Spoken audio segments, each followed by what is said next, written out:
Hello everyone, this is Professor Sanan Sari and welcome back to my YouTube channel.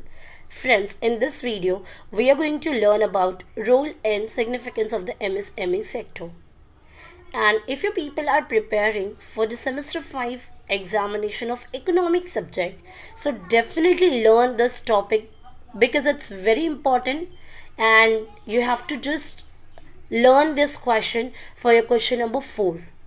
And I would like to inform you on the basis of my viewers and subscribers demand, definitely I'm going to share a short video which it states about how to do the preparation of this particular subject, and definitely I'm going to share about the paper pattern of economic subject semester 5. So let's start here. Okay, so let's start with the full form of MSME sectors, friends. So, the full form of MSME sector is micro and small enterprises. M stands for micro, M stands for small, E stands for enterprise. So, जो small sectors होते हैं, they are generally called as MSME sectors. ठीक है? So, now let's start. The small sectors has played a very significant role in the socio-economic development of India. This sectors is now referred as the micro and small enterprises. मतलब जो छोटे छोटे sectors होते हैं वो बहुत ही important role play करते हैं economic development of India and along with the social development of India में. Okay, and यही sectors को आज हम क्या कहते हैं, MSME sectors, that is micro and small enterprises. Okay, now so MSME sector can be categorized in a small medium and tiny enterprises. मतलब जो छोटी होती है, मीडियम होती है और काफ़ी ज़्यादा छोटी होती हैं. जैसे छोटे छोटे आप लेवल पे देखते हो, छोटी मोटी सी इंडस्ट्रीज हो गई, छोटा मोटा सा कोई मैन्युफैक्चरिंग सा फर्म आपने ओपन करके रखा है, या लाइक आपके एरिया में नॉर्मल में भी आप देखते हो ब्यूटी पार्लर वगैरह है. सो ये क्या है, ये आपके small tiny and medium sectors हैं. ठीक है, जो बहुत ही इंपॉर्टेंट रोल प्ले करते हैं because it's all about generation of money. It's generating money and it's generating employment, it's giving employment opportunities to the people. How? Let's learn its role and significance. Okay, now basically जो MSME sectors होती है friends, either they okay, MSME can either भी manufacturing और service rendering units.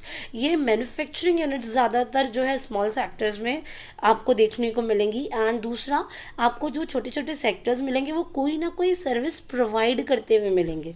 ठीक है, so service sectors and manufacturing जो work होता है उसी से जुड़ी हुई होती है आपकी MSME सेक्टर्स. ओके, नाउ इसके रोल एंड सिग्निफिकेंस देख लेते हैं. पहला रोल आपको दिखाई दे रहा होगा, that is contribution to GDP. Exactly, MSME sectors, हम ये नहीं कह सकते कि अगर कोई स्मॉल सेक्टर है तो उसका कोई भी कंट्रीब्यूशन नहीं होता है हमारे ग्रॉस डोमेस्टिक प्रोडक्ट में. फॉर एग्जाम्पल, अगर आप एक बात ले लेते हैं कि समझिए कि एक मिस्टर एक्स है जो फॉर एग्जाम्पल समझिए कि चौक, डस्टर, मार्कर्स वगैरह को प्रोड्यूस करता है और उसी को मार्केट में जाकर बेचता है. अगर मार्कर, चौक या डस्टर को जो वो प्रोड्यूस कर रहा है, भले से ये स्मॉल सेक्टर का पार्ट आ रहा है कि वो छोटे लेवल पे प्रोड्यूस करता है, अपने ही एरिया में, अपने ही रीजनल लेवल पे क्या करता है, उसको डिस्ट्रीब्यूट कर देता है, तो देन फ्रेंड्स अगर वो स्मॉल सेक्टर का पार्ट है तो क्या इसका प्रोडक्शन आपके GDP में कैलकुलेट नहीं होगा? डेफिनेटली कैलकुलेट होगा, because GDP is all about gross domestic product.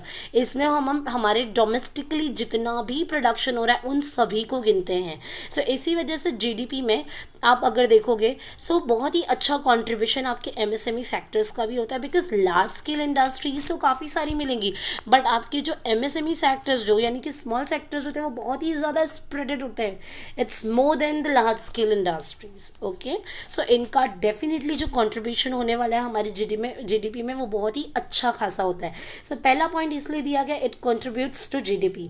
According to the annual report of 2017-18, 2017 और 18 में एक एनुअल रिपोर्ट निकाली गई थी जिसके तहत ये बताया गया कि 2015 एंड 16 का जो GDP काउंट किया गया था उसमें MSME सेक्टर्स का जो कंट्रीब्यूशन था friend, it was all about 28.77%.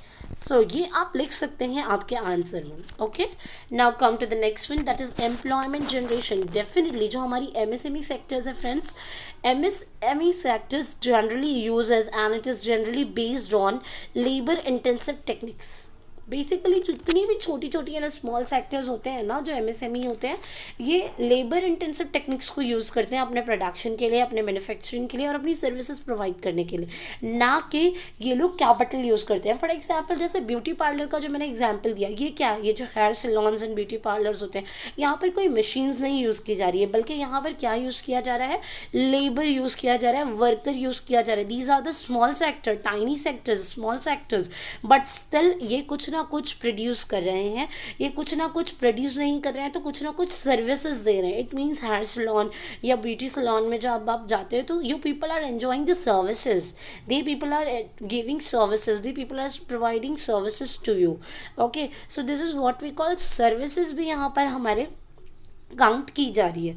ठीक है, सो इससे एम्प्लॉयमेंट जनरेट हो रही है। कैपिटल इंटेंसिव नहीं है बट लेबर इंटेंसिव है, तो लोगों को काम करने का मौका मिल रहा है। So it's gives opportunities for the employment. Okay, and then we have next, और डेफिनेटली अगर एम्प्लॉयमेंट जनरेट हो रहा है, लोगों के हाथ में पैसा है, लोगों का स्टैंडर्ड ऑफ लिविंग बढ़ेगा, लोगों का कंजम्पशन पावर बढ़ेगा, लोगों का परचेजिंग पावर बढ़ेगा, लोगों का परचेजिंग पावर बढ़ेगा। सो डेफिनेटली यहाँ पर आप का प्रोडक्शन बढ़ेगा, प्रोडक्शन बढ़ेगा तो जीडीपी बढ़ेगा, जीडीपी बढ़ेगा तो नेशनल इनकम ग्रो करेगी। डेफिनेटली जब नेशनल इनकम ग्रो करेगा, बैलेंस ऑफ पेमेंट, बजट आपका जो है बैलेंस में आएगा, और बजट बैलेंस में आएगा तो आपकी जो कंट्री है, वो इकोनॉमी जो है आपका, वो बहुत ही अच्छा ग्रो कर पाएगा, और इकोनॉमी ग्रो करेगा तो कंट्री को बहुत ही अच्छा रिजल्ट देखने को मिलेगा। ठीक है, so contribution to export is a third point for the role and significant of MSME sectors. Definitely बहुत ज़्यादातर अगर आप देखोगे, सो हमारा जो देश है, यहाँ पर लेबर बहुत ज़्यादा होते हैं, because of the population we can say that. So labour intensive products बहुत ही ज़्यादा यहाँ पर बनाए जाते हैं, और ये स्पेशली बनाए जाते हैं एमएसएमई सेक्टर्स में। That we know that India is a agri world, and India में एक्सपोर्ट जो होता है ना, इंडिया सबसे ज़्यादा एक्सपोर्ट करता है लेदर वाले प्रोडक्ट्स को, because we have a specialisation of it. Okay, so leather के जो प्रोडक्ट्स होते हैं वो इंडिया एक्सपोर्ट करता है। सो लेदर प्रोडक्ट्स हो गए, या रेडीमेड गारमेंट्स हो गए, है ना, स्पोर्ट्स के गुड्स हो गए, प्रोसेस्ड फूड हो गए, मतलब पैक्ड आइटम्स हो गए, पैक्ड फूड वगैरह हो गए, है ना। सो केमिकल्स वगैरह भी, तो ये क्या है ना, इंडिया एक्सपोर्ट करता है। सो बट अगर आप यही देख रहे हो, लेदर जो मैंने कहा, या रेडीमेड गारमेंट्स, क्लोथ्स वगैरह कहा मैंने, स्पोर्ट्स के गुड्स कहा, सो ये सब कुछ जो जिनका ज़्यादा प्रोडक्शन है ना, इनका एमएसएमई सेक्टर्स डील करती है। सो एमएसएमई सेक्टर्स मैंने पहले ही बता दिया था आपको इंट्रो में कि ये मैन्युफैक्चरिंग एंड सर्विसेज से जुड़ी हुई है। सो मैन्युफैक्चरिंग तो इनके हाथों में ही ज़्यादा होता है। So definitely it promotes exports also. इन एक्सपोर्ट होगा सो डेफिनेटली कंट्री में कैश का इनफ्लो होगा, money will come in a country, and पैसा जब आएगा, हैवी करेंसीज आएंगी, मनी वैल्यू इंक्रीज होगा, एंड डेफिनेटली हमको इसका एक पॉजिटिव रिजल्ट्स देखने को मिलेगा। Then we have fourth point friends, that is mobilisation of capital and entrepreneurial skills. ठीक है ना, बेसिकली जो लार्ज स्केल इंडस्ट्रीज होती है फ्रेंड्स, ठीक है, ये बहुत ही ज़्यादा सेंट्रलाइज्ड होती हैं, मतलब बहुत ही ज़्यादा इसके अंदर सेंट्रल वर्क्स बहुत होते हैं। ओके, मैनेजमेंट वर्क्स होते हैं, सेंट्रलाइज होती है। मैनेजमेंट तो हर जगह होता है but it is very much centralise, but उसी के कंपैरिजन में हमारा जो एमएसएमई सेक्टर्स होता है ये डिसेंट्रलाइज्ड होता है ना। एमएसएमई से जो सेक्टर्स हैं ये डिसेंट्रलाइज होता है। इट मीन्स ये हर जगह स्प्रेडेड होते हैं। For example large scale industries में कुछ तो लिमिटाइजेशंस होती हैं, बट ये जो होता है ये एवरीवेयर इट्स स्प्रेडिंग। ठीक है, और ये काफ़ी इंक्रीज भी हो रहे हैं because it's creating positive impact on our growth. Okay, so now so that is why it is called as mobilisation of capital and entrepreneur skills. मतलब कैपिटल के साथ साथ जो आपका एंटरप्रेन्योर स्किल्स भी है ये भी मोबिलाइज्ड हो रहा है। Okay, then we have next, that is equitable distribution of income and wealth. Definitely आप अगर देखेंगे सो जिस तरीके से लार्ज स्केल इंडस्ट्रीज़ एक बहुत ही ज़्यादा कंट्रीब्यूट कर रही हैं, बट लार्ज स्केल इंडस्ट्रीज़ में बेसिकली इनकम इनक्वालिटीज़ के चांसेस बहुत ही ज़्यादा होते हैं।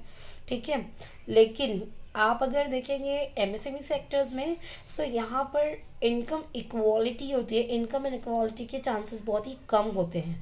ठीक है, so definitely and large scales में है, बहुत ही ज़्यादा है। 28.77 इनका कंट्रीब्यूशन था 2015-16 में, तो अभी तो 7 सालों में इनका कंट्रीब्यूशन अच्छा खासा बढ़ गया होगा। So definitely income and wealth भी जनरेट करता है आपका MSME sector. Then we have regional disposal of industries ना, डिस्पोजल का मतलब होता है कि किसी भी चीज़ का वाइड स्प्रेड होना, ठीक है, मतलब वाइड स्प्रेड का मतलब होता है हर जगह चीज़ें फैलना. Now the MSME sectors are spreading wide area, okay, wide area, मतलब एक बड़े लेवल पर भी ये काफ़ी चीज़ें क्या हो रही है, स्प्रेड होती जा रही है. भले से it's a small medium and tiny enterprises but it's spreading everywhere.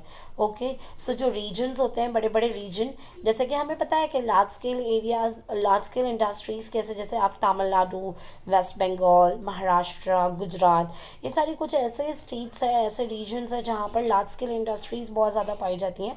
लेकिन जो एमएसएमई सेक्टर्स होते हैं ना, वो डेफिनेटली जो है rural areas and semi rural areas में और बहुत ज़्यादा पाए जाते हैं. वहाँ पर ज़रूरत भी है, वहाँ से स्प्रेड भी हो रही हैं, ठीक है. नाउ 55% जो है MSME sectors are registered and they were located in rural areas only. Then we have second last point, that is it's supposed to large scale industries. Definitely अगर कोई large scale industry है, so इसको support करती है आपके MSME sectors. For example समझ लीजिए कि एक कंपनी है एबीसी लिमिटेड जो ट्रैक्टर्स वगैरह बनाता है फार्मर्स के लिए, उनके फार्म में खेती बाड़ी करने के लिए. लेकिन उसी ट्रैक्टर्स के लिए जो रॉ मटेरियल लग रहा है, जैसे कि लोखंड हो गया, पेंटिंग का काम हो गया, उसके पार्ट पुर्जे बना कर देना, जो स्पेयर पार्ट्स है वो अलग करना, ठीक है. सो ये सारा जो प्रोसेसिंग वाला काम है, जो इनिशियल्स वाला काम है, वो सारा काम एमएसएमई सेक्टर करके लार्ज स्केल इंडस्ट्रीज़ को दे रही है. सो डेफिनेटली आपका जो एमएसएमई सेक्टर है ना, वो क्या कर रहा है, आपके लार्ज स्केल इंडस्ट्रीज़ को सपोर्ट कर रहा है by providing the raw material and all. Okay, then we have last point friends, that is support to agriculture sector.